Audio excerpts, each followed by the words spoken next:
दादी सा खेलेंगी बड़ा खेल असली गुनहगार को सबके सामने लाने के लिए और यहीं पर आएगा सीरियल ये रिश्ता क्या कहलाता है में ज़बरदस्त ट्रैक। जी हाँ दोस्तों, अब शो के अपकमिंग ट्रैक में अब आप देखेंगे कि जहाँ चारू भगवान जी के सामने हाथ जोड़ के माफ़ी मांग रही होती है कि मुझे माफ़ कर देना भगवान जी, पेपर्स मैंने ही चुराए थे, मुझसे बहुत बड़ी गलती हो गई, लेकिन आपने नानी साहब को जेल जाने से बचा लिया, इसके लिए मैं आपका बहुत थैंकफुल हूँ। मैं प्रॉमिस करती हूँ कि फिर मैं ऐसी गलती नहीं रिपीट करूँगी। जहाँ अरमान अभीरा के साथ साथ दादी सा भी चारू की ये बात सुन लेती हैं, तो वहीं दादी सा तब कुछ भी नहीं कहती हैं और चुपचाप अपने कमरे में वापस आ जाती हैं। वेल, अब शो के अपकमिंग ट्रैक में आप देखेंगे कि यहीं पर शो की कहानी में आने वाला है ज़बरदस्त ट्विस्ट, जहाँ दादी सा अभीरा को घर से निकल जाने को कह देती हैं, तो वहीं अभीरा भी घर छोड़ने का फैसला कर लेती है। जहां दादी सा इसी बात का इंतज़ार कर रही होंगी कि अब चारू अपनी सच्चाई उगलेगी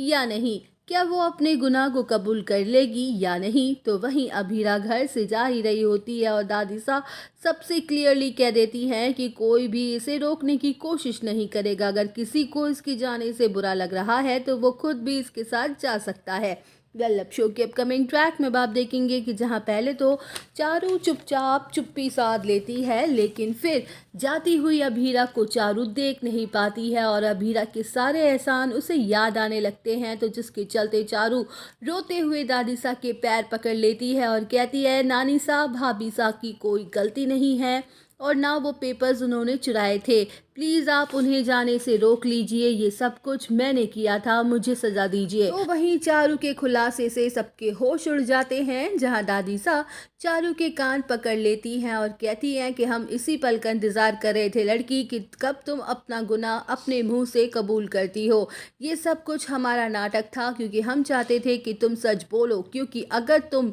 में सच बोलने की हिम्मत नहीं है और तुम्हें गलत ही काम करने हैं तो तुम अच्छी लॉयर कभी नहीं बन सकती हो और ना तुम इसके लायक हो। तो वहीं दोस्तों, अब कौन सी सज़ा सुनाती हैं दादी सा चारू को, ये जानने के लिए आप सब बने रहिए हमारे साथ। वीडियो को लाइक, चैनल को सब्सक्राइब करना ना भूलें।